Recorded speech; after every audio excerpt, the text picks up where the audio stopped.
भजमन नारायण नारायण नारायण, भजमन नारायण नारायण नारायण। दोनों हाथ अपने ये बगल में लगा लीजिए, बगल में ऐसे करके, क्योंकि अगर ताली लगाई तो भगवान नाराज हो जाएंगे। और जो इससे फायदा होने वाला है, ये एक्यूप्रेशर भी होता है इससे। हमने मुरारी बापू जी से सुना था और अपने पिछले साल ये सुनाया भी था, लेकिन हमको तो वही बात बोलनी है और आप लोग भूल जाते हो। अगर वो पिछला याद हो तो इस साल कथा करने की जरूरत ही नहीं है, वो तो भूल भाल गए होगे, तो इसलिए फिर कथा। और हम लोगों की रोजी रोटी भी इसी तरह से चलती है।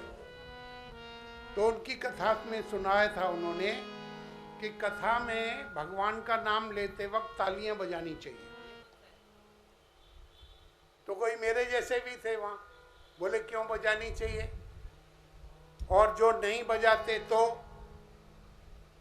बोले कथा में भगवान नाम के उच्चारण के साथ जो ताली बजाते हैं उनके पाप भाग जाते हैं, नष्ट हो जाते हैं। बोले लो, तो फिर वो कहाँ जाते हैं भाग के? बोलते हैं उन लोगों की झोली में चले जाते हैं जो नहीं बजाते। तो इसलिए बोला दोनों अंदर कर लो, जो बजा रहे हैं उनके पाप आपकी झोली में आ जाएंगे। श्रीमन नारायण नारायण,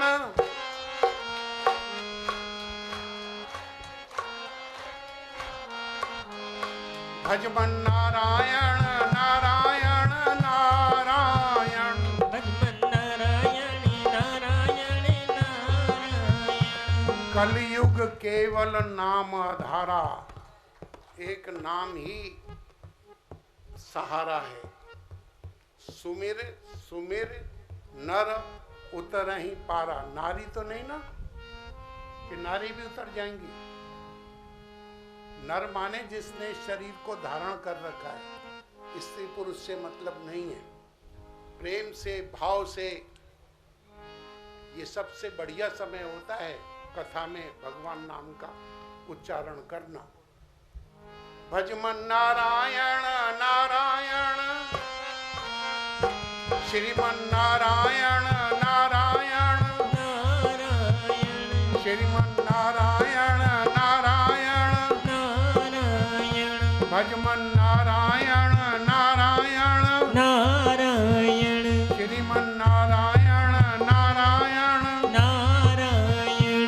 मैं भी नारायण तू भी नारायण,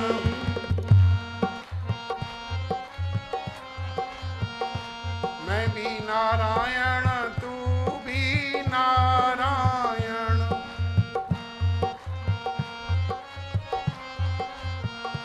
भजमन नारायण नारायण नारायण, भजमन नारायण नारायण नारायण, भजमन नारायण नारायण नारायण, भजमन नारायण नारायण नारायण। हे महाभाग्यशालियों,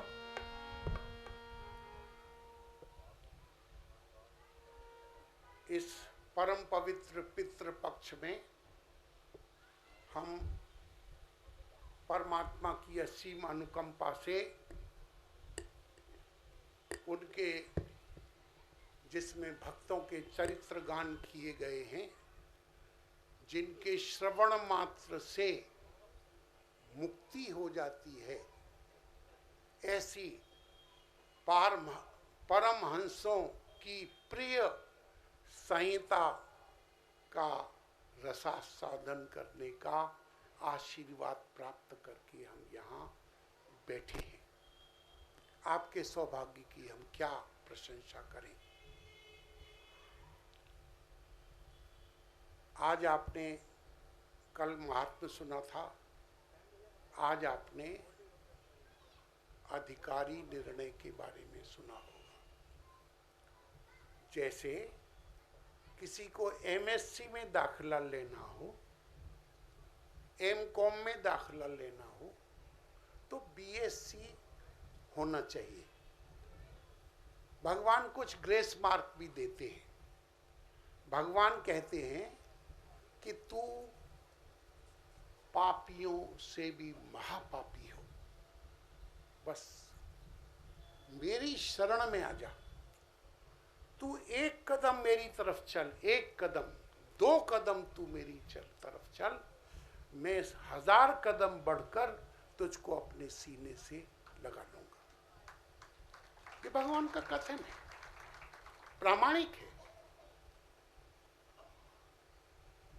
तो ऐसी परमहंसों की संहिता जिस श्लोक से प्रारंभ होती है, कल मैंने उसका आपके सामने उच्चारण किया था। आज फिर मैं प्रसंग वहीं से शुरू करूंगा और वहीं से मेरा मुख्य विषय है श्रीमद् भागवत महापुराण ज्ञान यज्ञ की कथा। व्यास तो परम पूज्य 1008 साध्वी आत्मचेतना गिरी जी महाराज हैं। मैं तो वहाँ उनके अनुरोध पर पितृपक्ष, क्योंकि धीरे धीरे हम अपनी संस्कृति, अपने इतिहास, अपनी परंपराओं, अपने पूर्वजों को भूलते जा रहे हैं, आपके स्मरण में डालने आए। सच्चिदानंद रूपाय विश्वोत्पत्ति आदि हेतवे तापत्रय विनाशाय श्री कृष्णाय वयं नमः।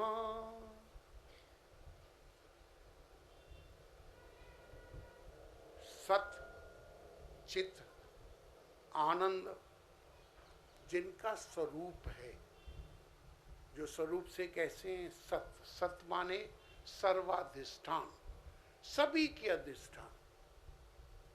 आगे इसी की व्याख्या है। ये पूरी की पूरी भागवत इसी श्लोक की व्याख्या है। चिद माने जो चैतन्य रूप है, फिर आनंद रूप है। अभी आनंद अक्सर लोग समझते हैं, हाँ ही बस खूब मार लिए, जॉय को आनंद बोलते हैं। नो, इट इज नॉट आनंद। आनंद means bliss which is beyond sorrow and joy. सुख दुख से ऊपर की अवस्था को आनंद कहते हैं।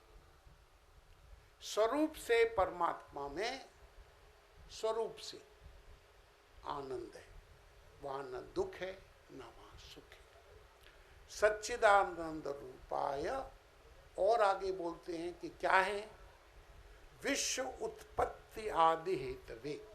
कल बताया था ना भगवान किसको कहते हैं, विश्व उत्पत्ति आदि हेतवे। वही जो सतचित आनंद है, वही विश्व की उत्पत्ति, इस सारी की सारी सृष्टि की उत्पत्ति, स्थिति और लय के हेतु है। अर्थात उन्हीं से ये सारी सृष्टि पैदा हुई है, उन्हीं में उन्होंने इसका पालन कर रहे हैं, वही पालन कर रहे हैं। और तो और उसी में, अर्थात भगवान में ही, पार ब्रह्म सच्चिदानंद में ही ये सारी की सारी सृष्टि लय हो जाएगी। सच्चिदानंद रूपाय विश्व उत्पत्ति आदि हेतवे, ये तो उनके स्वरूप से लक्षण है। फिर बोलते हैं इससे हमको क्या लाभ होंगे, बोले नहीं। आगे व्यास जी महाराज कहते हैं, तापत्रय विनाशाय। हमको सुख चाहिए, हमको दुख थोड़ा ही चाहिए। दुख तो असल कहा जाए तो हम बुलाते हैं, परमात्मा ने हमको दुख नहीं दिया। अभी आगे वर्णन करेंगे इसका। तो 3 तरह के ताप होते हैं। एक तो मानसिक ताप, आध्यात्मिक, मन बुद्धि। मन बुद्धि हमको 24 घंटे घुमाए रहता है। शोक और मोह, ये 2 ताप हैं, बहुत बड़े ताप हैं। पूरी गीता में यही भरा पड़ा है, शोक और मोह। कैसे उससे उड़े हो। शोक, शोक माने जो निकल चुका है उसकी स्मरण में हम मरे जा रहे हैं। जो निकल चुका है वापस आ ही नहीं सकता, आप कुछ नहीं कर सकते। और मोह माने आप हिप्नोटाइज दें। आध्यात्मिक, आदि दैविक, आंधी तूफान, ये जितनी दैवी आपदाएं हैं आध्यात्मिक, आदि दैविक। फिर आदि भौतिक, बहुत लोगों को खाना नहीं मिलता, कपड़ा नहीं मिलता, बहुत तरह की समस्याएं हैं। पंच भौतिक समस्याएं, हमारी मानसिक समस्याएं और देवों के द्वारा दी हुई समस्याएं, इन सब का निवारण कौन करता है? भगवान श्री कृष्ण। तापत्रय विनाशाय, मैंने तो निवारण शब्द का प्रयोग किया। आद्य जगत गुरु शंकराचार्य जी महाराज कहते हैं कि सुखदेव जी महाराज कह रहे हैं कि विनाशाय, विनाश, बात ही खत्म।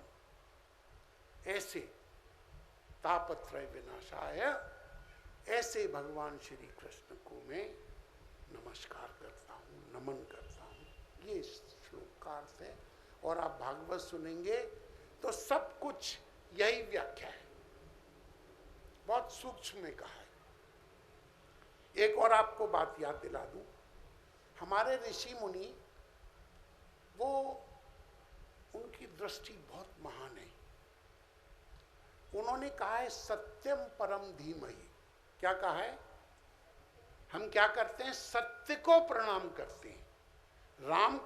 रामाय परम धीमहि नहीं कहा, कृष्णाय नहीं कहा, और किसी का नहीं कहा, बोले सत्य। हम परम सत्य का ध्यान करते हैं। ये बहुत बहुत ऊंची संहिता है।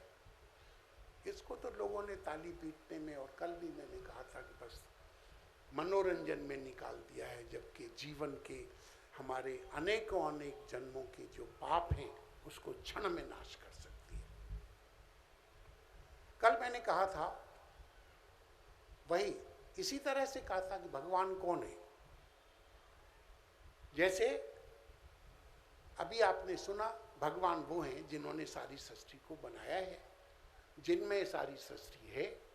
थोड़ा सा पानी देखना भाई कहीं, जिनमें सारी सृष्टि है और जिनमें सृष्टि लय हो जाएगी। ठीक है, ये बात समझ आती है, वो भगवान है।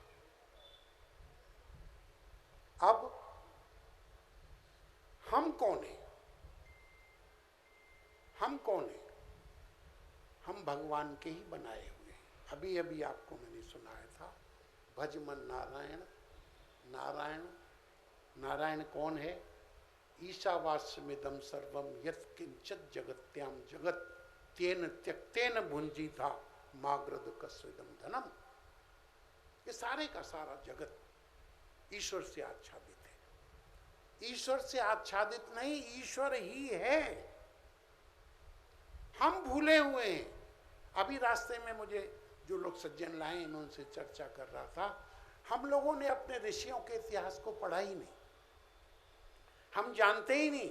हमको तो जो क्रिश्चियंस ने, अंग्रेजी वाले 200-400 लोगों के साल के लोगों ने, जिनको खुद कुछ नहीं पता, उन्होंने जो पढ़ा है वो हम जानते हैं और उसी को विशेष मानते हैं। आज आपको कोशिश करेंगे थोड़ा कुछ आपकी बुद्धि खोलने की। अगर आप ईमानदारी से बात सुने, आग्रह मत रखिए। उपनिषद बोलते हैं 1300 साल पुराने हैं उपनिषद। गीता जो है, भगवत गीता, उपनिषदों का सार है। और 5120 साल पहले भगवान श्री कृष्ण ने कुरुक्षेत्र में इसका ज्ञान दिया था। किसको सच माने? इनकी बात माने।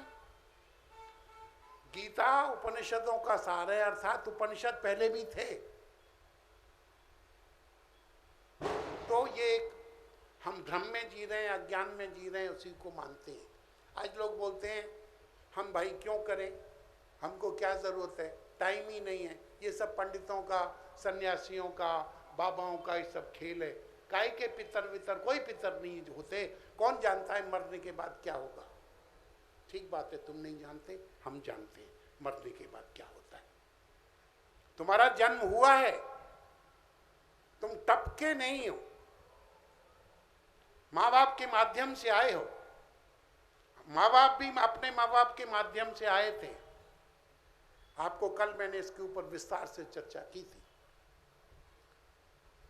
अभी आप जानते हैं, जब आपको अपने पितरों के प्रति श्राद्ध करने होते हैं, श्राद्ध उसकी पद्धति लाएंगे हम।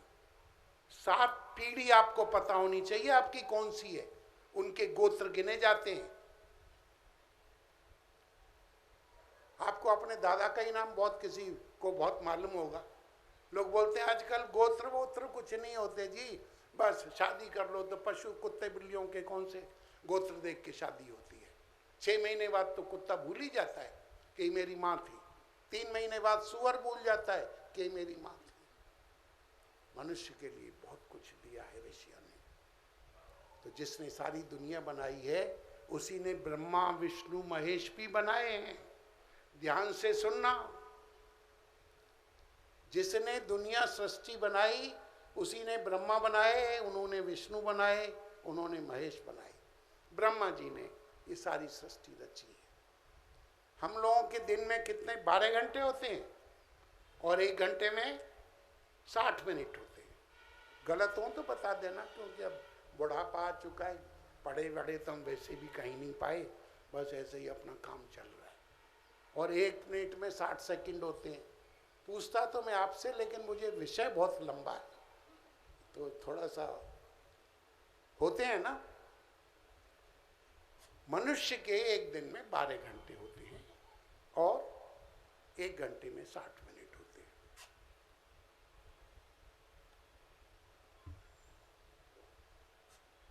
हम लोग 1 घंटे को 1 घंटा बोलते हैं, घंटा ही बोलते हैं ना, या अंग्रेजी में कहो तो आवर बोल लेते हैं। ब्रह्मा जी के एक दिन में 14 घंटे होते हैं। कितने होते हैं? 14। और 14 घंटे में 1 घंटे को हम अपने को घंटा बोलते हैं। ब्रह्मा जी का 1 घंटा मनवंतर कहलाता है। क्या कहलाता है? हाँ जी। 1 मनवंतर में 72 पॉइंट सम चतुर्युगी होती हैं। बताया ना 60 मिनट 60 सेकंड। ब्रह्मा जी के 1 मनवंतर में 72 पॉइंट सम चतुर्युगी होती हैं, अर्थात उनके 1 घंटे में हमारे 72 चतुर्युग पार हो जाते हैं। और चतुर्युग जानते हैं क्या होते हैं? गप मत मानना, बिल्कुल प्रामाणिक है। जिसको चाहिए हम उसको पूरे सबूत पेश करेंगे। 46,700,000 कुछ साल का एक चतुर्युगी होती है। चतुर्युगी माने कलयुग, द्वापर, त्रेता और सतयुग। एक चतुर्युगी 46,700,000 कुछ साल की होती है हमारे मनुष्यों के मुताबिक। और ऐसे ऐसे 72 चतुर्युगों का मिलके ब्रह्मा जी का 1 घंटा होता है। पूरे दिन में 1000 चतुर्युगी ब्रह्मा जी की जब हमारी निकल जाती हैं तो ब्रह्मा जी का 1 दिन होता है ना ऊंचे दर्जे की गप। क्या हो तुम, क्या समझे बैठे, क्या समझे बैठे हो अपने आप को? हो क्या वो देखो।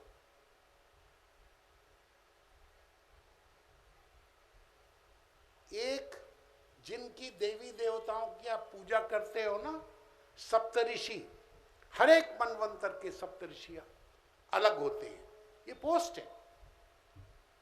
ये 7 ऋषि हर एक मनवंतर के अलग हैं।